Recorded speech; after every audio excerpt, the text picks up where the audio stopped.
Telugu cinema ఇండస్ట్రీలో తనకంటూ ఒక మంచి గుర్తింపును సంపాదించుకున్న నటుడు ప్రభాస్. ఆయన చేస్తున్న ప్రతి సినిమా కూడా బాక్సాఫీస్ వద్ద భారీ విజయాలను అయితే అందుకుంటుంది.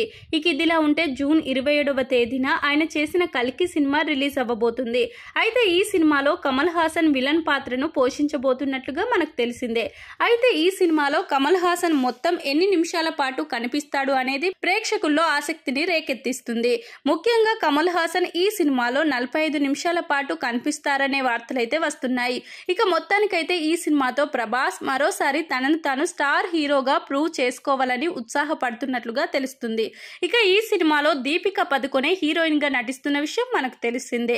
ఇక మొత్తానికైతే ప్రభాస్ వరుసగా పాన్ ఇండియాలో మరో సక్సెస్ ని కొట్టబోతున్నట్లుగా తెలుస్తుంది. ఇక చూడాలి మరి ప్రభాస్ నాగశ్విన్ కాంబోలో వచ్చే ఈ సినిమా ఎంతటి భారీ బ్లాక్ బస్టర్ సక్సెస్ సాధిస్తుంది అనేది.